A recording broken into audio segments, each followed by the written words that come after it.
हम दोनों बीपीएससी से चयनित पदाधिकारी हैं। दोनों वैसे एक ही बैच के हैं पदाधिकारी, 67वें बैच के हैं। तो हम लोग एक दूसरे को पहले से जानते थे ट्रेनिंग के दौरान। मेरी अभी शादी हुई तो मुझे ऐसा लगा कि हाँ, जब मैं बोल रही हूँ चीज को तो मैं उसको अपने मन से एक्सेप्ट कर रही हूँ। कि जो मंत्र पंडित जी पढ़ते हैं वो अपने लिए पढ़ के चले जाते हैं, वो हमें तो समझ नहीं आता, लेकिन जो हमने अभी पढ़ा, जो हमने एक दूसरे को संवैधानिक रूप में एक्सेप्ट जो किया, उसकी एक अलग मान्यता है, उसकी एक सामाजिक मान्यता है। जैसे हम लोग ओबीसी से आते हैं तो हमने पढ़ा भी है कि किस तरीके से हमें प्रताड़ित किया जाता था हर जगह पे। हमें जहाँ जमीन पे भी बैठने का अधिकार नहीं दिया जाता था, जहाँ हमें सार्वजनिक कुएं से पानी पीने तक का अधिकार नहीं था, वो बाबा साहब भीमराव अंबेडकर ने हमें दिया। आज अगर हम लोग यहाँ पे पहुंचे हैं तो उनकी आवाज की वजह से पहुंचे हैं। उन्होंने संविधान को सबके लिए दिया। इनफैक्ट आपको पहले वोट का भी अधिकार नहीं था। ये सब अधिकार मिला सिर्फ और सिर्फ बाबा साहब के वजह से। और आज के समय में उनको याद करते हुए मेरी आंखें नम हो जाती हैं कि जिस प्रकार की प्रताड़ना उन्होंने सही, उसके बावजूद उन्होंने एक ऐसा बेहतरीन संविधान बनाया जो किसी से किसी भी प्रकार का भेदभाव नहीं करता है, उस वर्ग से भी भेदभाव नहीं करता है जिन्होंने हजारों साल का प्रताड़ना किया। सबसे पहले सर आपको शादी की बहुत बहुत शुभकामनाएं। मैम आपको भी। आप दोनों बीपीएससी से चयनित पदाधिकारी हैं और ओबीसी समाज से आते हैं। अक्सर देखा जाता है कि अर्जक विवाह जो होता है वो या तो एससी समाज के लोग करते हैं या ओबीसी में कुशवाहा समाज के लोग ज्यादा करते हैं। इस शादी से खुशी है कि अर्जक पद्धति से शादी हुई है? मुझे बहुत खुशी है कि ये शादी इस पद्धति से हुई है। चूंकि जो पुरानी व्यवस्था है उसमें एक तो है कि बहुत ज्यादा पैसे का खर्च है। आपने देखा होगा कि कितने कम समय में और नाहक एक मिनिमल फीस है अर्जक संघ का, उतना पैसा दे के आप जो है एक पूरा का पूरा विवाह संपन्न करा सकते हैं। तो जो लोग सिर्फ सामाजिक दबाव के चलते वैसी व्यवस्था को ढो रहे हैं कि भाई समाज क्या बोलेगा, उन्हीं को ये संदेश देने के लिए हम लोगों ने इस मंच से ये शादी इस तरीके से किया है कि आप, जरूरी नहीं है कि जिस वर्ग से आपने बोला कि शायद दलित वर्ग के लोग या फिर मोस्टली कुशवाहा समाज के लोग करते हैं, ये शादी ऐसी है जो हर किसी को करनी चाहिए। ये किसी एक वर्ग या किसी एक जाति तक नहीं रहना चाहिए। ये सभी के पास सभी के लिए ये उपलब्ध होना चाहिए तरीका। और चूंकि आप जैसा कह रहे हैं कि हमारे समाज में ये नहीं होता था, तो हमने, जो कि हमारा समाज इस बिहार राज्य का सबसे बड़ा आबादी के तौर पे समाज है, हमने उन्हें भी एक संदेश देने का कोशिश किया है कि आप इस पद्धति को अपनाइए, अपने पैसे और समय दोनों बचाइए और एक सुखी वैवाहिक जीवन की ओर अपना कदम बढ़ाइए। इसमें लड़की की तरफ से संकोच कुछ हुआ कि भाई इस तरह का विवाह हम तो सोचे ही नहीं थे कि हमारी शादी ऐसे होगी? किसी का लड़की का भी सपना होता है ना, 7 फेरे होंगे, इस पर कई गाने हैं। लड़की तरफ से क्या दिक्कतें आई मनाने में? इसके लिए मैं अपने ससुर जी का बहुत बहुत धन्यवाद करूंगा, साथ में अपनी होने वाली पत्नी का भी, जो अब हो चुकी है मेरी पत्नी, उनका भी बहुत बहुत धन्यवाद करूंगा। हम दोनों बीपीएससी से चयनित पदाधिकारी हैं। हमने संविधान को पढ़ा है और संविधान के साथ साथ हमने इतिहास और बाकी चीजों को भी पढ़ा है, जिससे हमें ये ज्ञात हुआ कि ये परंपरा जो इतने सालों से चली आ रही है, ये एक एक हद तक लोगों को जकड़ कर बैठी है और लोग इस चंगुल से निकल नहीं पा रहे हैं।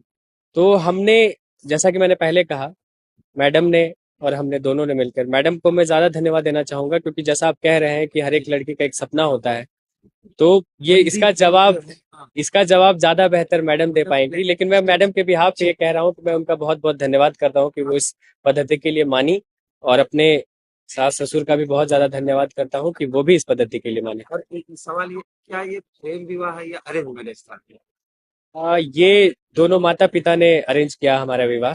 ठीक है, हम दोनों वैसे एक ही बैच के हैं पदाधिकारी, 67वें बैच के हैं। तो हम लोग एक दूसरे को पहले से जानते थे ट्रेनिंग के दौरान बस, लेकिन जैसे बाकी ट्रेनिंग एक दूसरे को जानते हैं उसी प्रकार से जानते थे। ये विवाह पूर्णतः माता पिता के द्वारा आयोजित किया गया। परंपरागत तौर पर शादियां होती है हिंदू रीति रिवाज में कि उस तरह से हो, हल्दी हो, मंडप हो, 7 फेरे हो, वो सब कुछ नहीं हुआ। 5-10 मिनट में आपकी शादी हो गई।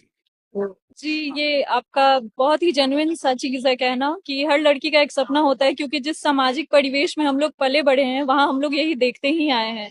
लेकिन जब हम इन लोगों के विचार को जाने और खुद जब हम संविधान को पढ़ रहे थे तब हम समझे कि हम लोग कितनी ज्यादा रूढ़िवादियों से घिरे हुए हैं। तो क्यों ना उन रूढ़िवादियों से आगे आके हम लोग कुछ ऐसे चीज को अपनाएं जिसमें सबको सामाजिक समानता से देखा जाता है, सबको समान अधिकार दिया जाता है। तो मुझे इससे कोई दिक्कत नहीं हुई और मैं बहुत खुश हूँ कि मैं ऐसे परिवार में जा रही हूँ जहाँ पे सामाजिक एकता को सबसे ज्यादा महत्व दिया जाता है, जहाँ संविधान सर्वोपरि है। और लोग जो इस तरह से लड़कियां हैं उनको क्या कहना चाहेंगे इस विवाह के लिए? ये जो अर्जक विवाह इसको किस रूप में देखते अर्जक विवाह को मैं बहुत ही अच्छे रूप में देख रही हूँ। जब मेरी अभी शादी हुई तो मुझे ऐसा लगा कि हाँ, जब मैं बोल रही हूँ चीज को तो मैं उसको अपने मन से एक्सेप्ट कर रही हूँ। हाँ, ये चीज मुझे मंत्र बहुत तो अच्छी पढ़ते हैं लगी। और बिल्कुल आपका सही कहना है कि जो मंत्र पंडित जी पढ़ते हैं वो अपने लिए पढ़ के चले जाते हैं, वो हमें तो समझ नहीं आता, लेकिन जो हमने अभी पढ़ा, जो हमने एक दूसरे को संवैधानिक रूप में एक्सेप्ट जो किया, उसकी एक अलग मान्यता है, उसकी एक सामाजिक मान्यता है। तो अर्जक संघ का मैं बहुत शुक्रिया अदा करती हूँ और ये विवाह को मैं हमें चाहूंगी कि और लोग भी इसको अपनाएं। ये बोल चाल की भाषा में आपने शादी की। जी। हाँ, ये निर्भर रहना पड़ता है उन पर कि वो क्या बोलेंगे। रिपीट भी करते हैं हम लोग, तो आधा श्लोक पढ़ते हैं और आधा हम लोग गायब जी, करते और समझ भी नहीं पाते हैं। जी। हैं। तो बाकी लड़कियों को क्या कहना चाहेंगे जो बाकी लड़कियों को मैं यही कहना चाहूंगी कि वो इसे आगे आके अपनाएं और इसे सपोर्ट करें। अब पढ़ाई को लेके क्या करना है आपका, क्योंकि आप लोग पढ़े हैं, बीएससी क्वालिफाई किए हैं, लड़कियों को? एक लड़की के रूप में मैंने ये हमेशा समझा कि पढ़ाई बहुत जरूरी है। पढ़ाई सिर्फ जॉब के लिए नहीं, एक सामाजिक अवेयरनेस के लिए होती है कि आप अपना अधिकार पहचान पाते हैं। आपके लिए क्या सही है, क्या गलत है, ये आपके लिए कोई और नहीं सोचेगा। ये आप खुद सोच पाइएगा, अपने फैसले आप खुद ले पाइएगा। समाज के सामने आपकी एक अलग पहचान होगी, आप किसी और के नाम से नहीं जाने जाइएगा। तो लड़की के लिए आज की पढ़ाई बहुत जरूरी है, बहुत ज्यादा ही जरूरी है। बाबा साहब अम्बेडकर हो, ज्योतिबा फुले हो, उनके विचारों को लेके आप लोग क्या कहना चाहेंगे? उनके विचार ही ज्योतिबा थे। फुले हो।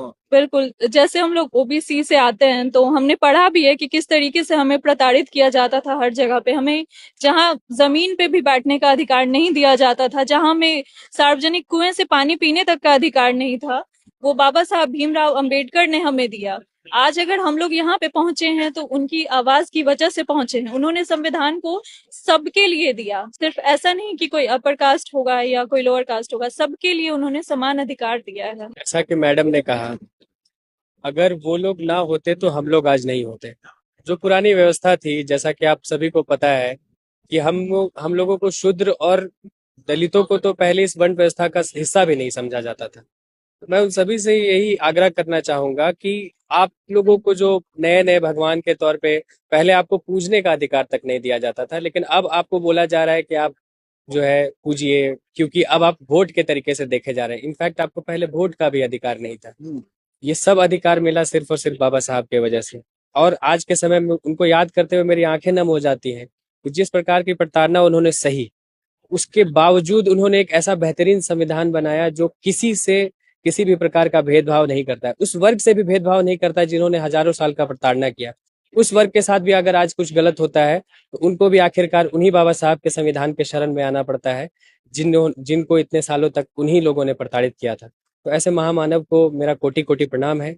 और भी जो हमारे बहुत सारे महामानव हुए, जैसे ज्योतिबा फुले हुए, पेरियार हुए, इन लोगों ने समाज में वो अलग जगह है। एक ऐसे दौर में जब इन सब के खिलाफ, आज के समय आप देख रहे होंगे कि इन सब चीजों पे बोलना थोड़ा मतलब सही नहीं माना जाता, लोग उसमें बोलने से डरते हैं, लेकिन उन्होंने वैसे समय में बोला जब इन सब चीजों का कोई अधिकार भी नहीं था, ना बोलने का अधिकार था, समाज में आपको ना उठने बैठने का अधिकार था। तब ये कर पाना, उसके लिए कितना कलेजा चाहिए होगा, किस लेवल का हिम्मत चाहिए होगा, वो आप और हम सोच भी नहीं सकते हैं। तो ऐसे ऐसे महान मानव जितने भी हैं, उन सभी को मेरा आज कोटि कोटि नमन है। वो जहाँ कहीं भी हैं, उन सबको मेरा नमन है। और बस यही उम्मीद है कि अगर वो हमें देख रहे होंगे कहीं से भी, तो वो हमें आशीर्वाद जरूर देंगे एक सुखी दाम्पत्य जीवन के लिए। और जितने भी लोग इस वीडियो को देखेंगे, उन सभी से मेरा आग्रह है, कृपया अपने महान मानवों के बारे पढ़िए, अम्बेडकर जी के बारे पढ़िए, पेरियार के बारे पढ़िए, सावित्री बाई के बारे पढ़िए, और भी जितने हमारे महामानव है उनके बारे पढ़िए, ताकि उनके जीवन के संघर्ष आपको समझ में आएंगे। उनका क्या दौर रहा, उन्होंने क्या दौर देखा, और उस संघर्ष से पार पाके आपके मेरे बेहतरी के लिए उन्होंने जो लड़ाई लड़ी, उस लड़ाई को आप बेहतर और समझ पाएंगे, और उनकी इस जो उन्होंने लड़ाई लड़ी है उसको और बेहतर अप्रिशिएट कर पाएंगे। इसलिए आप सभी से विनती है कि उनको पढ़िए, उनको समझिए और समाज सुधार की तरफ कदम बढ़ाइए, ताकि हम लोग एक समता मूलक समाज जिसमें सबको बराबरी मिले, वैसा समाज हम लोग निर्माण कर सकें, जैसा कि भीमराव अम्बेडकर जी का सपना था। आप सभी को बहुत बहुत धन्यवाद, आप लोग आए। Thank you.